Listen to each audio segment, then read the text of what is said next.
It's time, folks. It's time. It's time for the Kush Bomb Hour.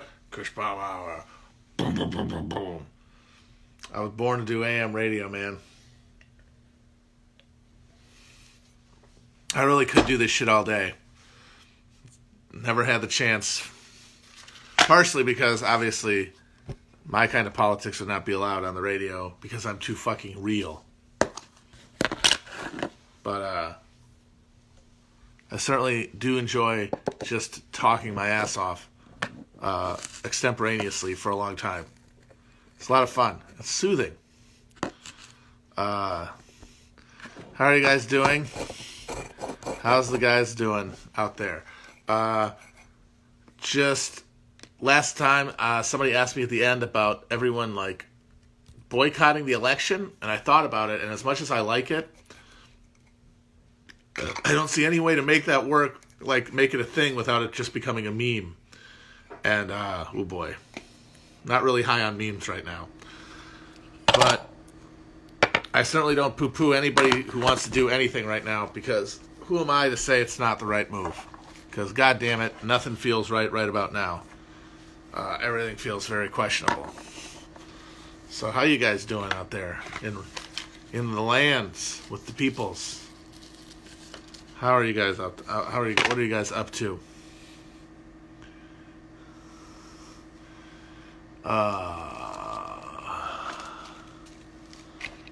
Joe Biden. Not talking about Joe Biden tonight, guys. Remember, that's a YP, and it doesn't have to be your problem. Leave it to Nira. Nira's problem is getting that fucker elected. You don't have to do anything about it, one way or the other.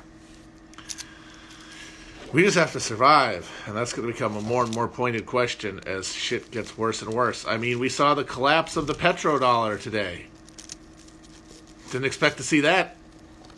Just oil literally worthless. You would have to pay someone to take oil off of your hands. White gold, Texas tea, is now no better than fucking overproduced Beanie Babies. So you gotta, like, pay to store. Can you think of, can you believe that? I don't know what Nick has been saying about COVID, but I'm assuming he's saying it's not real, which I think the thing people really need to process is you don't know. And more importantly, what difference would it make if it was true? Like, what if you found out tomorrow that, what if you found out confirmation tomorrow? Yeah, it's all made up. It's all a conspiracy to get you. I don't know what the hell the point of this is supposed to be. Why you would destroy, I guess, to consolidate capital or, like, institute a police state that they already basically fixed. That's the thing I don't get. It's like they don't need an excuse to do police state shit. They do police state shit anyway. People just accede to anything because the ones who are most likely to get, or ones that are most paying attention, already have guns, and they feel mollified by having guns. So what difference does it make? They still run your shit and tell you what to do, and we don't have any mechanism to stop them. So how about we talk about that? How about we talk about the powerlessness?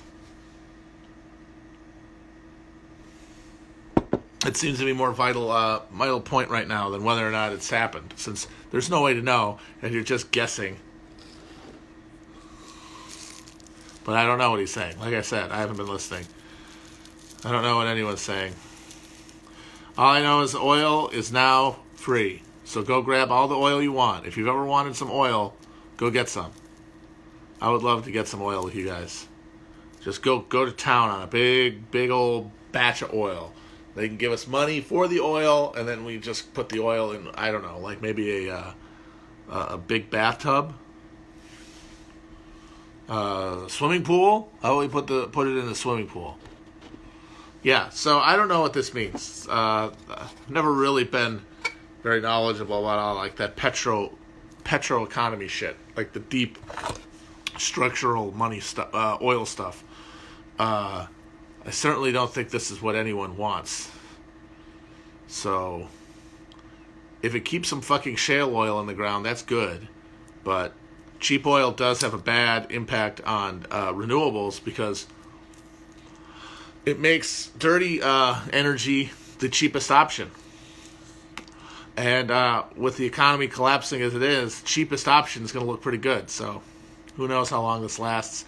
The contracts for June are decent. I mean, it's still very low, but it's not nothing. So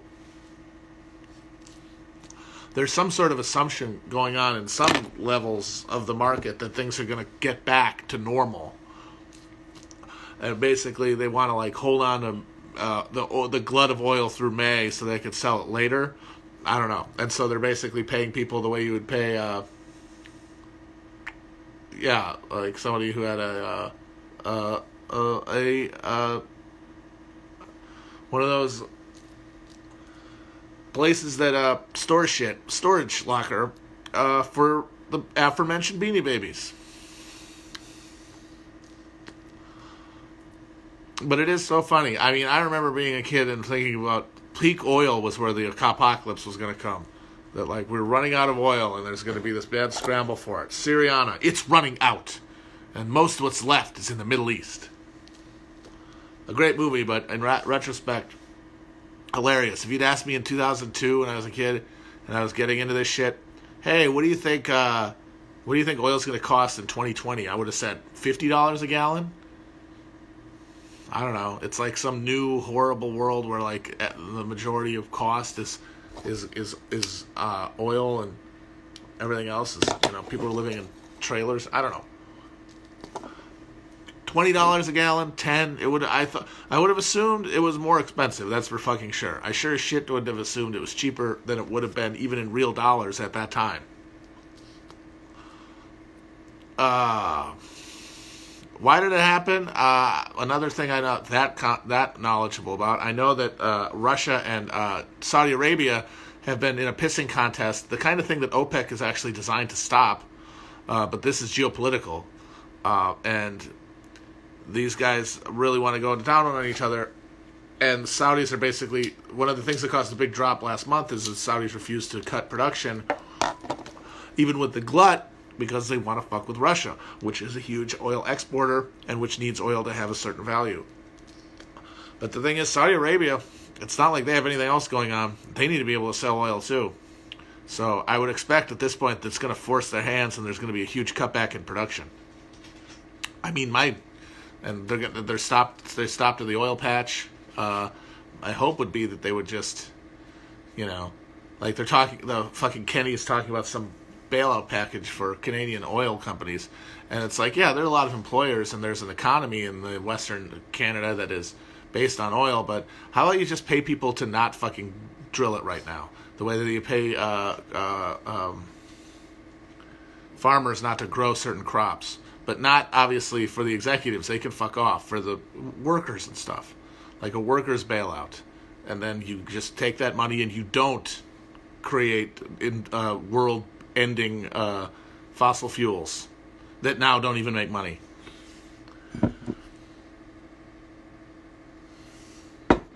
But who knows? I don't know. Is this the end of the petrodollar? If it is, then man, the U.S. military really is our last thing. It's like everything else is basically like the shit they sell in the front of the bodega that's really all about like dealing weed. Like that's just some dusty cold cuts. The real shit's behind the counter in the form of a world-spanning military empire with more money and equipment than the next 12 countries combined. Yeah, I've heard that Kim Jong-un is apparently in critical health. Who's to know if that's true or not? Could be propaganda. Big ups to the boy, one way or the other. The big, large boy who is a big boy that we all love. People keep asking about the 90s like Paranoia episode. I talked a little bit about that, the conspiracy theories episode I did, but it might be fun to delve in it more specifically. I don't know. I've got a number of solo shows coming up, hopefully, in the next month or so. But I'll put that one on the pile of ideas.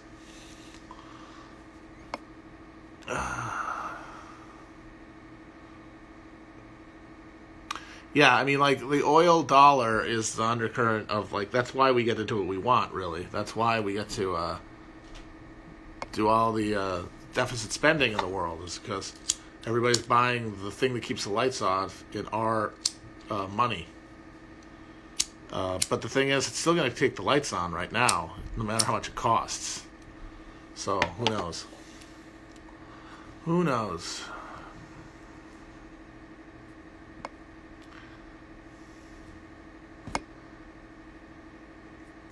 Yeah, I was thinking of doing a reading from that Upton Sinclair book. Since I'm researching an episode about Epic and the 34 campaign, and he wrote the book about oil that ended up becoming There Will Be Blood. But, I mean, this is a good time for us to just, like, nationalize the entire energy sector. I mean, this is really kind of frustrating, man. Like, we're in a situation where this shit could all be had for pennies on the dollar, and we could just nationalize it. But there's nobody in the room making these decisions who's a human being. They're all lizards. They're lizards, okay, folks? They're fucking lizard people. The only people in those rooms are goblins. And all they care about is maintaining profit.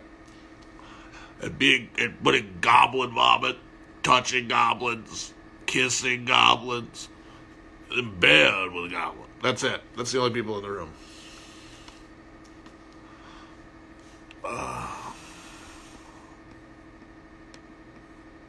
In bed with a goblin.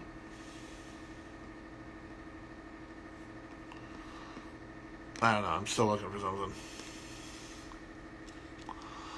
Yep, I love those guys protesting because, like, if people don't want to go out, you can't make them, you know? That's just like, there's only so much you can do against hegemonic media. Like, as much as people don't trust the media, they still believe in general what they get told, and they think there's a virus out there. They're not going to go out and hang out. Okay. You gonna come in when you're done? Yeah. They're not going to come and hang out and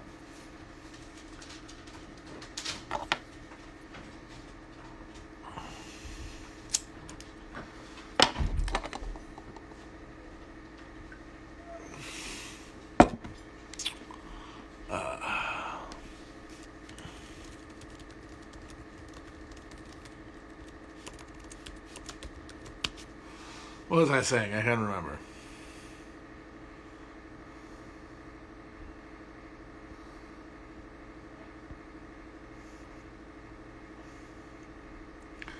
Will Biden have you heard of the mortal error theory of the Kennedy assassination, in which he got shot in the head by the AR-15 of a hungover Secret Service agent in the seat in the car behind Kennedy, which some people claim fits the scenario fits the forensics better than any of the other ones, either the solo shooter or the grassy knoll shit. And you know what? In combination with the Don DeLillo sort of like false flag shooting theory, that kind of works, doesn't it? Like, if the whole thing was faked, if it was an attempted assassination to make Kennedy like take the Cuban threat more seriously and double down on like ZR rifle and Mongoose, or do another invasion by like setting up this Castro fan kid as the patsy, and they're like, oh, it works, except one guy stood up and dumbassedly had his finger on the trigger and fucking put a bullet in the president's head and blew the entire fucking situation. I mean, it would certainly be, as someone said, the Coen brothers solution. And there's something to not ever wanting to rule out the most absurd outcome. Because, I mean, at the end of the day, Kennedy, I just don't buy him, as I've often said, as the danger that these guys would have had to have thought he was to authorize an assassination. And, but I do think that, like, there were a lot of very sinister actors intersecting there in the early 60s in such a way that it seems kind of unrealistic to think that they weren't involved somehow, especially considering all the weird shit surrounding the assassination itself. So I think the way to resolve that in my mind is, you know, no, they don't think this guy's going to dismantle the Cold War and, like, create an era of universal brotherhood that's going to sink defense stocks. They're like, this fucking dumbass doesn't get what we're dealing with here. Maybe show him. Maybe have some guy, some kid who loves Castro, put a bullet next to your ear. I don't know. Like I said, I'm agnostic on a lot of this stuff because I don't know. And there's no way to know. So I kind of just pick whichever one is more artistically and intellectually satisfying. Like, for example, I know a lot of people who are very into the Paddock conspiracy. Like our friends on TrueAnon, who I respect very much, they know a lot of stuff about Paddock and his weird life and the odd things that happened on that day. And then the fact that, the matter that you have this like millionaire real estate guy in his 60s who just decides to shoot everyone on Earth. And there's questions of like whether he could have gotten all those shots off with the guns he had. And, you know, when he killed himself, and there's stuff about timeline, and there's the Saudi royal family, of course, and there's the fact that Paddock was claiming that he was being controlled and that his mind was not his own. But the fact is, any version that's a conspiracy is something that fits into some like greater scheme puzzle in a way that that is pretty cut and dry. Like, oh, you know, it's like either part of the whole thing to get people to do gun control, although none of them have worked, so it seems like a waste of time to do gun control false flags since nobody is moving on any subject, no matter what, on guns. Seems like you're wasting time. Or it's something with like the Saudis and there was like a gun deal that went wrong. I don't know why you'd have to shoot everybody. Whatever it is, to my mind, none of that is as interesting. None of those explanations are as interesting as the official story. A wealthy Western boy made good who turned who turned life as like a middle class striver into millions through 90s real estate speculation in Vegas, which is a common thing. I mean, that was the gold rush after they started rebuilding those casinos, like fucking Excalibur and shit.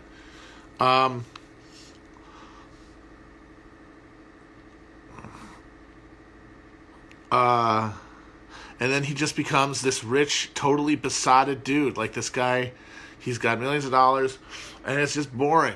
He can get sushi comped. He's got like huge. He's got the girls on speed dial for any number of high end call girls. He can do whatever he wants, and it means nothing. And then it just like how every one of his pursuits and all of his life is like whittling him down to this like just raw nerve of narcissism, like this one individual view, and it just and that money, and especially in Vegas, every other person becomes someone who is abstracted away from humanity because your only relationship with them is transactional. You only have transactional relationships. And pretty soon people will just turn into, numbers on the fucking slot machine. Just, can I get the biggest number? Like hitting the jackpot. Like, can I shoot, like, oh, that gay Muslim guy killed 50 people. Could I hit more? Could I get the top score of all time? Could I get all the bells ringing in all the casinos? And then could I get all the fucking one-armed bandits shooting out all the fucking coins? And then just doing it. As like just a vulgar, almost ritualistic a ritualistic confirmation and like consecration of one's solipsism.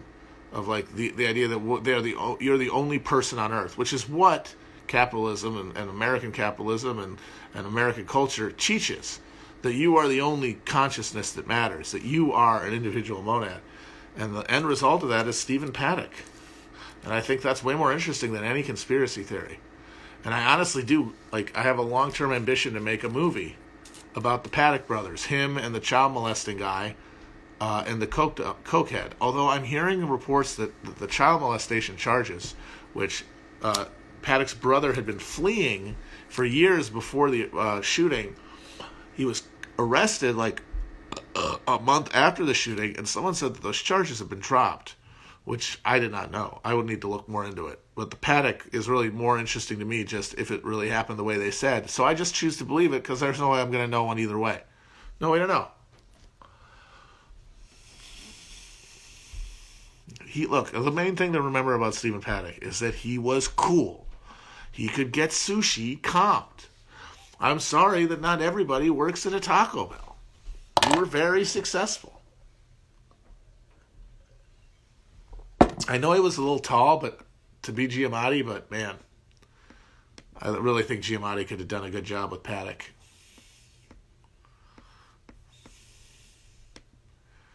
Maybe like some forced perspective or something to make him taller. I don't know. He was cool.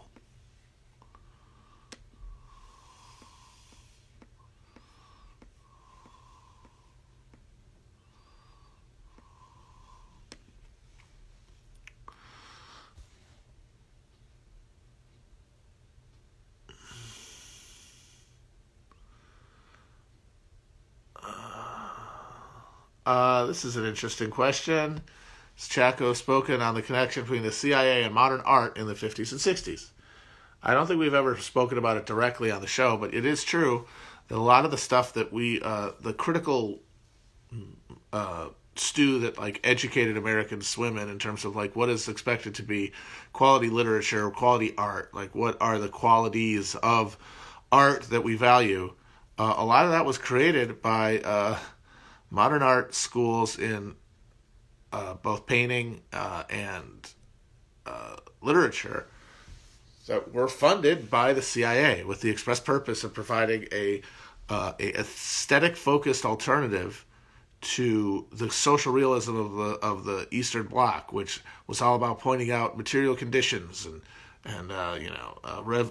inspiring the masses towards revolution and recognition of their class situation. Well, they don't want people thinking about their class situation in their art. No, thank you. Better to think about the wistful travails and pains of a like impotent ad executive in a suburban Connecticut backyard. Small domestic dramas that don't intersect with politics in any meaningful way. And then in art, abstraction. Don't show me degradation. Don't show me like a Diego Rivera fucking mural that contrasts the decadence of the rich with the penury and misery of the poor. Show me a fucking bunch of shit on a wall that could be anything, and then you tell me what it is. So that is true. Like the Iowa Writers Workshop was CIA funded. Partisan Review, Paris Review, a lot of the organs of like middle and higher brow culture were funded by the CIA. And there were funds and grants for artists like Jackson Pollock, for the express purpose of creating an apolitical vocabulary for artistic worth. And the thing is, we still live with that. And it really is challenging to sometimes think, do I really value these elements of art because I think that there is some objective or even to me subjective quality to it, or am I just bowing to essentially deep state propaganda created to keep me from thinking critically and keeping me from thinking in a class conscious way? It's a very good question. Now that's why, like, you can say, like, when people say, modern art, postmodern, whatever, these things were created by the CIA. See, that's a different claim, and it's incorrect. These movements existed already. These movements would have existed. These movements were products of the reality. They were products of the material conditions. I mean, you're talking about post-war America. It's a land of plenty. It's a land of ennui, honestly, of a culture of, is that all there is? Because we've reached the top of Maslow's hierarchy. We've reached the top of the pyramid. At least most of us who consume culture in any kind of way in America, the middle-class post-war era. Of course we're going to make art that's self-interested and narcissistic and doesn't care about politics. Of course we're going to make that kind of art. It's just that the CIA encouraged intentionally and raised up the profile to places maybe it wouldn't have gotten. So that it reached a level of hegemonic understanding as rightness in the academy it might not have got otherwise. So it helped it over the line, but it didn't create it. And of course, at the same time the CIA was doing that, the CIA was also doing Operation Mockingbird, which was gaining literal influence over America's newspapers, America's media, direct provision, like through blackmail and through bribery and subornation, to turn reporters into agents of the state, putting out CIA propaganda for domestic consumption, like literal manufacturing consent, like not even through a propaganda model, or through just literally writing checks and presumably doing blackmail. Like a lot of the top political consultants and stuff back then and guys were highly blackmailable. There was a guy, I think his name was Drew Pearson, who was like the dean of the DC Press Corps, who was also gay and was heavily rumored to have been photographed either by the KGB or the CIA or both in flagrante delicto. And as a result, he was basically captured by intelligence. Same thing happened with other guys and also others they paid. And then at the same time as that, they were doing MK Ultra, which is, so you've got these pursuits meant to create a mollified public perception, like a massaged and controlled perception for the public, both aesthetic in the PARALLAX in the modernism stuff, like factual, like epistemological with the news media, and now literally psychologically with MK Ultra. Like they want to control. It was really a full spectrum attempt in the heady post-war days to control the human mind in every respect, control what the world it encountered conceptually, and controlled the actual chemical processes going on within it. And the degree to which they were successful is honestly one that we'll never know. Because think of it this way. All right, so we have a narrative that, yeah, all this stuff happened, but we found out about it in the 70s, the Church Committee and all that. And then, there were some flare-ups in the years since, like Iran-Contra and stuff. But for the most part, the CIA's power has diminished. They're sort of like the mafia, which is very similar, very fitting since they do the same function as the mafia, and they cooperate with the mafia on a lot of stuff, including the Kennedy assassination. But they're on a decline. Their influence is waning. Like now they're just a bunch of schmucks who can't stop 9/11 or predict that the Berlin Wall is going to fall. But isn't that what we would think of it if all those things had been successful?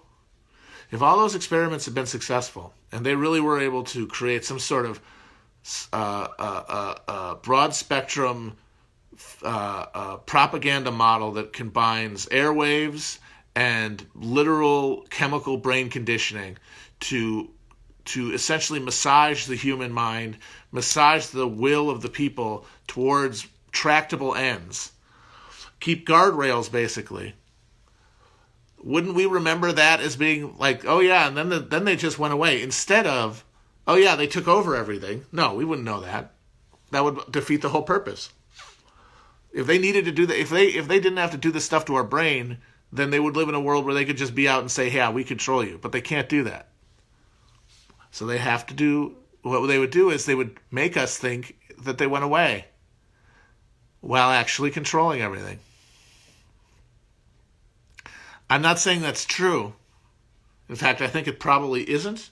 But the disturbing thing for me is it seems like the world we live in and the degree of manipulation that is just carried out in full view of everyone, never changing anything, makes me feel like there is some mechanisms that actually worked. Some combination of persuasion and perception massaging and chemical rearrangement.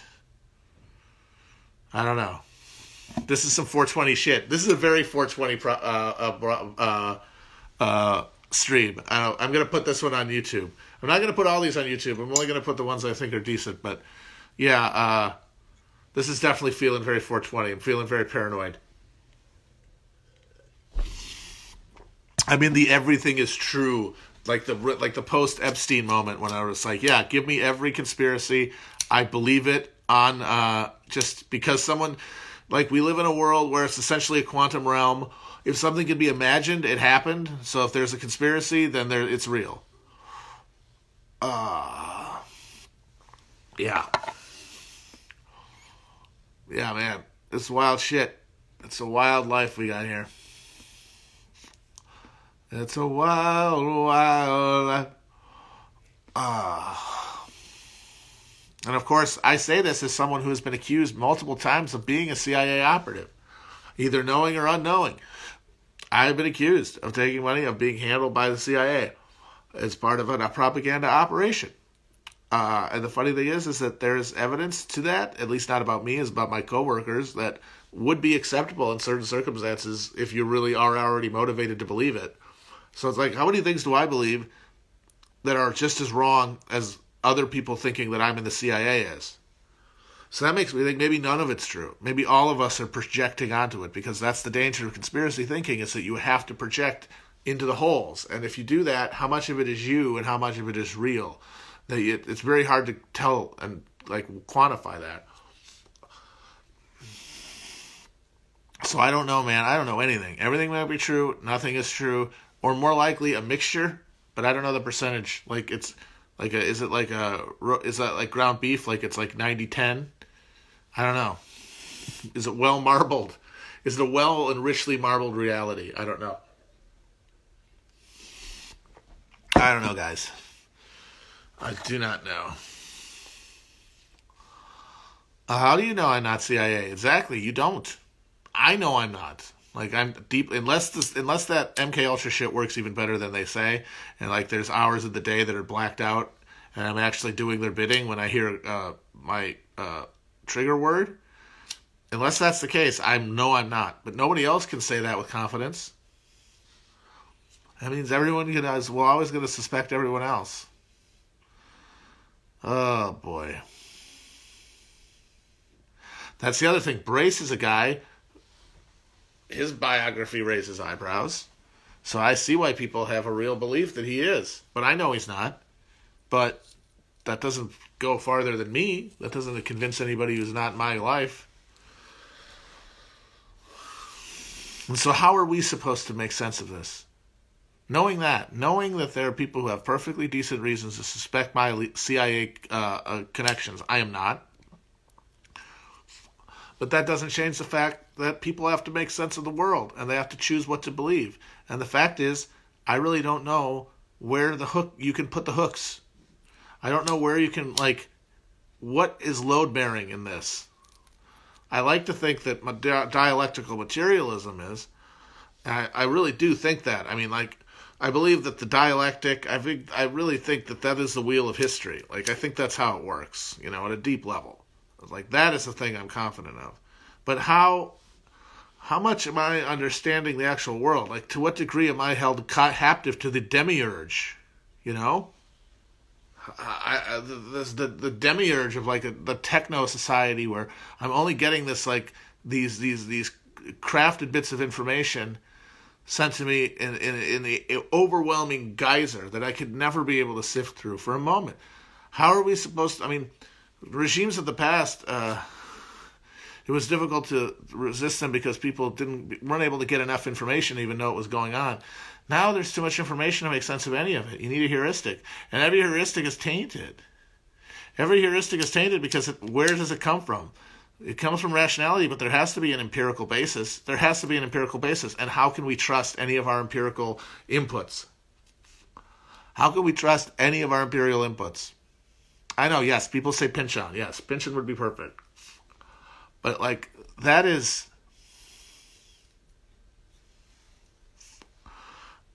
you know what? Give me a minute. I know what I'm going to read. I'll be right back. It'll be a minute.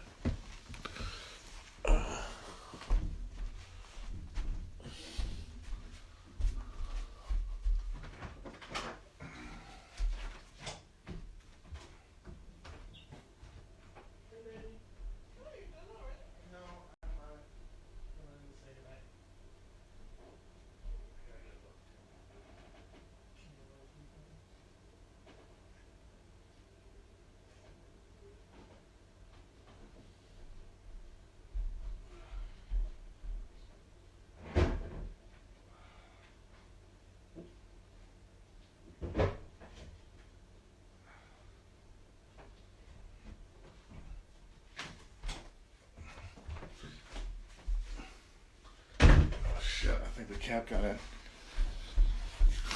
Hi, guys. Hello. So, what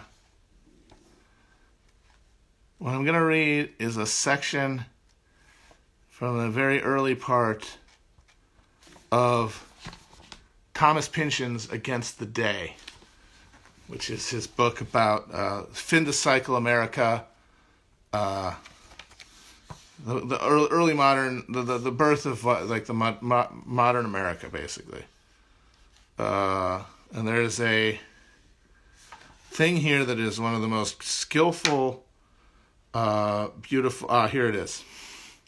It's a description of the Chicago stockyards, and it's from the point of view of a crew of like sort of Jules Verne adventurers on a hot air balloon going to the World's Fair, Columbian Exhibition in Chicago. As they came in low over the stockyards, the smell found them. The smell and the uproar of flesh learning its mortality. Like the dark conjugate of some daylit fiction they had flown here, as appeared increasingly likely to help promote. Somewhere down there was the White City promised in the Columbian Exposition brochures. Somewhere among the tall smokestacks unceasingly vomiting black grease smoke, the effluvia of butchery unremitting, into which the buildings of the leagues of city lying downwind retreated, like children into sleep, which bringeth not reprieve from the day. In the stockyards, workers coming off shift, overwhelmingly of the Roman faith, able to detach from earth and blood for a few precious seconds, looked up at the airship in wonder, imagining a detachment of not necessarily helpful angels. Beneath the rubbernecking chums of chance wheeled streets and alleyways in a Cartesian grid, sketched in sepia, mile on mile. The great bovine city of the world, breathed Lindsay in wonder.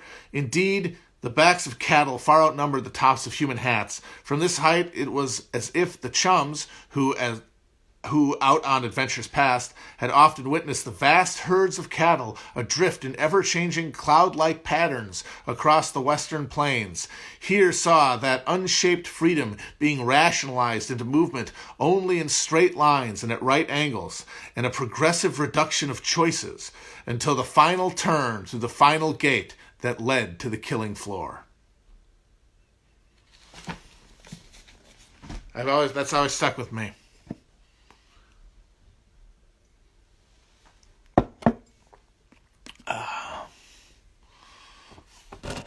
Oh boy. Oh no.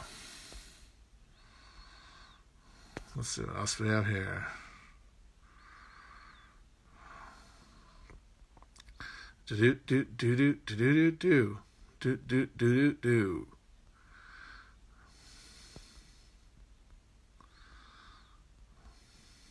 Wow, somebody really wants me to do a Ruby Ridge Waco and inebriated past.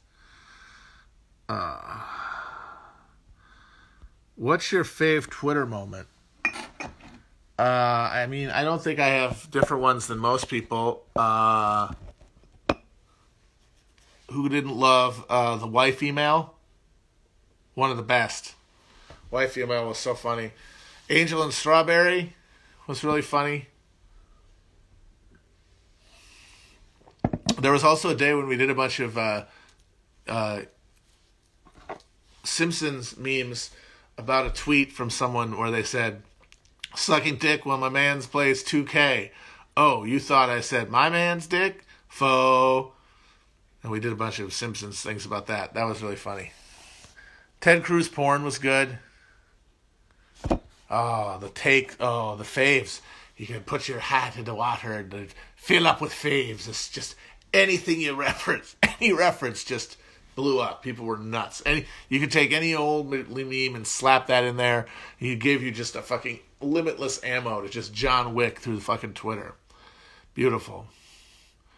Beautiful. Talk to me of cabbages and kings. All that shit. Yeah, so is our minds our own? A question that has been asked often and I don't think has ever been answered. Are our minds our own? I don't know. I mean, they aren't in any real sense, but are they?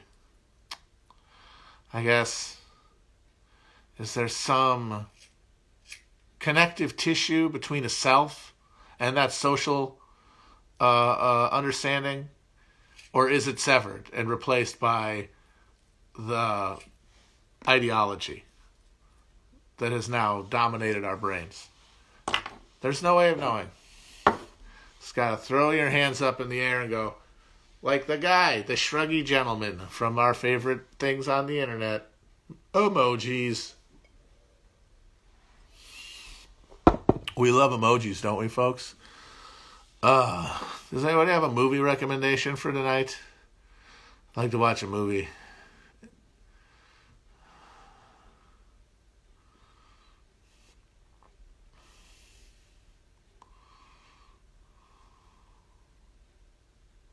I don't know if Kim Jong-un is dead. I don't have his phone number. I can't get him on the beeper. I don't know why you think I would have that information, but that's flattering, I guess, to think that you believe me to have connections in the North Korean inner circles. I do not. I am a mere fellow traveler with the Juche ideal. And honestly, I feel like everybody should get on the good side of Juche, because I kind of feel like it might be the dominant ideology in the human history. That, like, if humans exist and, like, propagate through the galaxy and become like a Dune-like empire of systems and trillions of people, it'll be under an underlying Juche ideology. Because as far as I could see, and this was true before the fucking virus came, that North Korea was well situated to survive more well intact than other social political polities in the occasion of a genuine crisis caused by global warming. Like, it's up there, it's in the north, it's not going to get too hot all of a sudden. It's going to be able to sustain a local ecology. And they're also going to have more social cohesion than most of the surrounding places. So what if, and they have relatively defensible borders, what if they hold out and create and become like the only coherent body politic in like the post-collapse world when everything else is, reverted to, the fucking Peloponnese before the rise of the city-states, like prehistory. Juche will have an advantage. And the flag of Juche will ride over the world and refound civilization along Juche ideals. And then it is Juche that harnesses the atom to its full power and carpets the galaxies in a human panspermia, all with the idea that the Kims are a divine, like God Emperor type thing. Like by the time it gets to space, it would essentially be like Dune or Warhammer, where the God Emperor would be the Kims. Like the lizard, the fucking the sand snake or the sandworm headed God Emperor is the Kim, like passed down through all, like the consciousness passed from every generation, starting with Kim Jong-un or Kim Il-sung. So that'd be cool. What if that happens? That'd be funny. So get on the right side of Juche, folks. It might end up being the winner in the history books.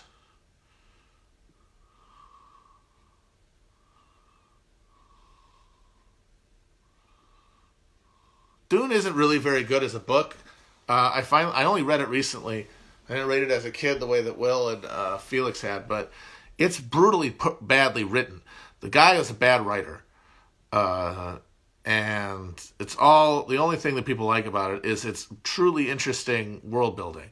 I mean, people talk about the actual shit on Dune, but that's really kind of just a ripoff of like Lawrence of Arabia. It's just classic Orientalism with some space voodoo thrown on there. The interesting thing is like the idea of a space human society, which thousands of years ago had seen an ideological rejection of like computers. And so you have space travel and shit, but it's all due to the human brain being essentially harnessed for like unnatural uses. That's cool. Butlerian jihad, that's cool.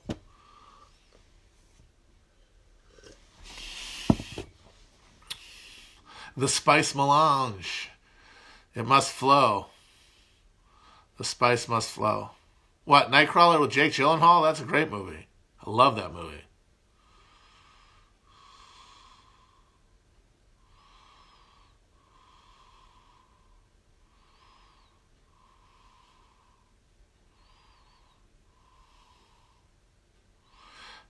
Also, very poorly paced, too. Like, the end of that book has Paul Atreides' army nuking the fucking Padishah Empire or whatever.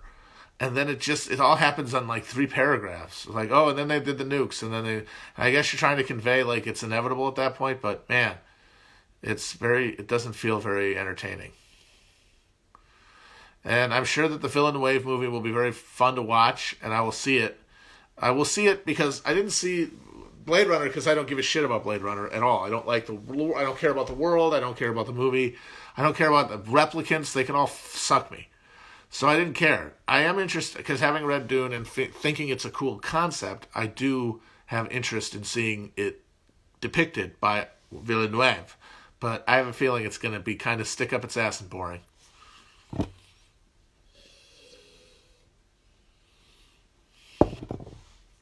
Society. Violence plagues us as a society.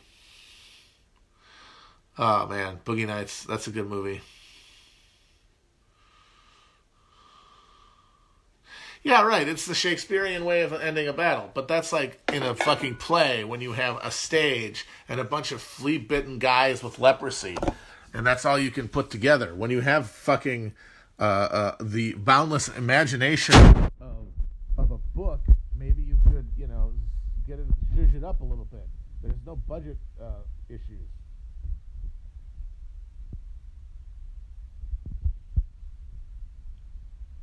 I am not the worst Chapo now. Never was or will be. I'm always a good one. I'm a good boy. I'm a good boy. I'm a good boy. I'm a good boy. Yes, UBI is inevitable now. Oh, can you hear me? I'm not doing it anymore. I hate when I do that. Shut up. UBI. Can you hear, guys? Can you hear me now? All right, can you hear me? Okay. UBI is, yes, inevitable. We're going to get inevitable UBI. I said that the other day. It's going to be on the terms of the bosses. And it's just going to be a way to keep you from, like, totally dying in the streets. It's just just to maintain minimal social cohesion to allow for markets to continue their magic.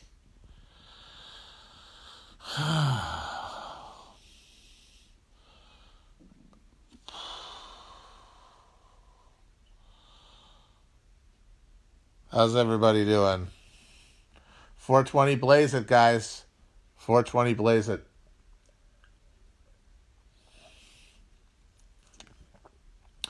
I am a Minnesota hot dish. I'm a Wisconsin hot dish. I never really had hot dish, thank God. We weren't Scandinavians, so I didn't have to endure the hot dish because that looked like real shit, and I'm glad we didn't have it very often.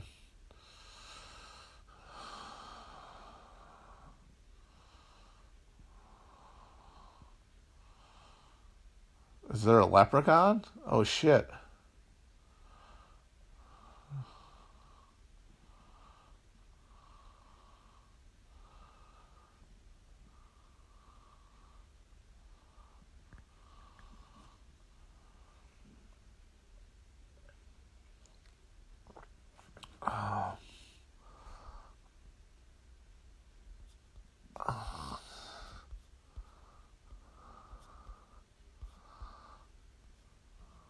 Should Quebec secede? Sure, why not? Everyone should secede. I know I was saying the other day that we need international institutions, but in the absence of that, break all of them into such small units that they're not economically viable, and maybe that will like slow down the world economy enough to give us some time to deal with climate change. So sure, let's just break up all of the fucking countries into the smallest possible units. Let's get micro-national with it. And then we can rebuild like the fucking T-1000 after it gets shot when it's covered in liquid nitrogen in T2. How about that?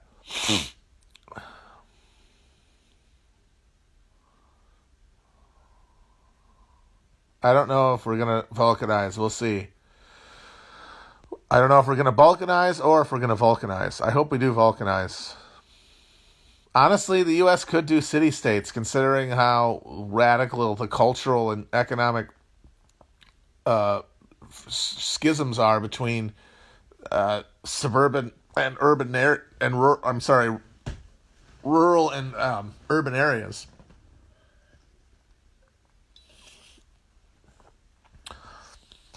Uh,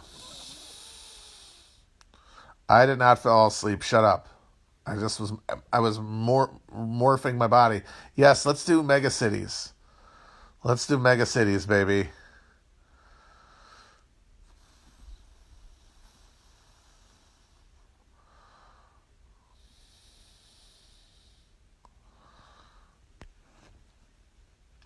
I think that all of these micronations, it's like none of them are going to be good. It's all going to be state of emergency shit. It's all going to be command economy, and like a maintenance of hierarchies.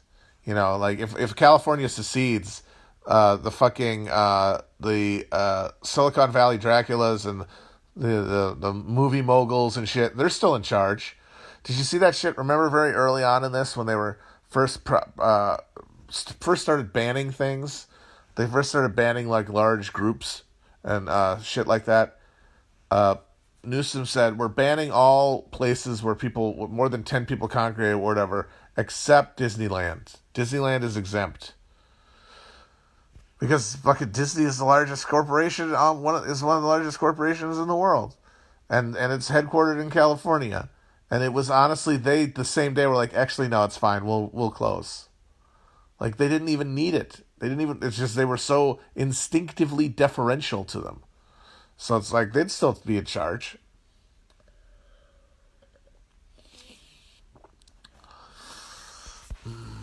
You'd need a place where you don't have like entrenched powerful elites, and that's really it's hard to think of places. Like maybe in the big square areas, I don't know.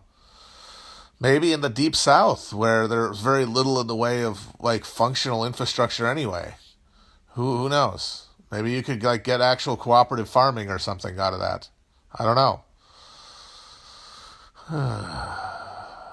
Get some hammer and hoe action going.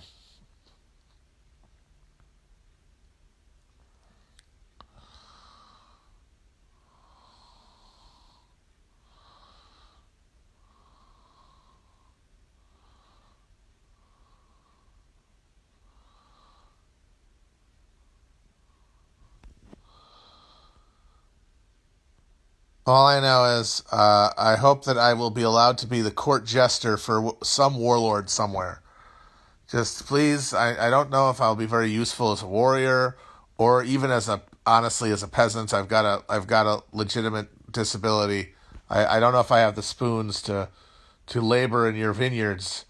So if you could just keep me on as a jester who could maybe like make fun of and perhaps gently roast some in your entourage as a form of amusement, or rile up your troops to send them off to fight and claim the lands of another warlord, something like that.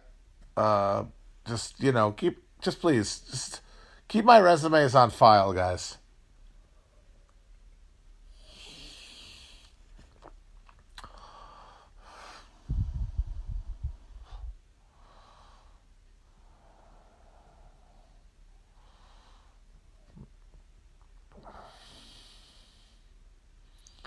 Yeah, I could be Bob Hope. I could do performances for the troops before they go on a like a hunter killer raid of the nearby territories.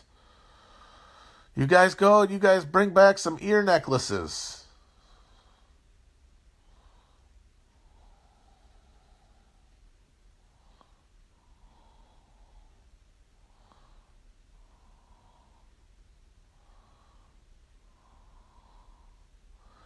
Folks, we're bringing back the guilds. We're bringing it back.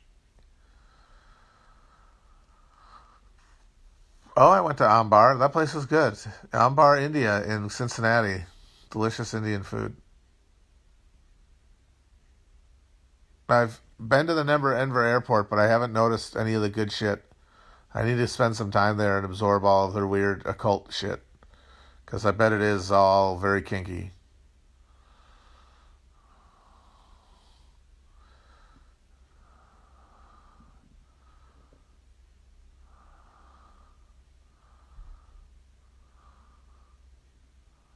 Stop it. I'm just trying to breathe, people. Why do you keep talking about how hard I'm breathing? Leave me alone. What is the best cuisine? Good question. I think it might be Italian. I think that's what my heart says. Yeah, I could definitely go for a plate of some sort of pasta right now. Although Chinese has a good claim too. Szechuan anyway. Wow. All right, you guys, you got me all hungry, goddammit. I had pizza rolls for dinner and now I'm hungry again. Curse you all. Curse you, you cursed little gremlins. All right, guys, I'm going. I'll talk to you guys on the flippity flop. Peace.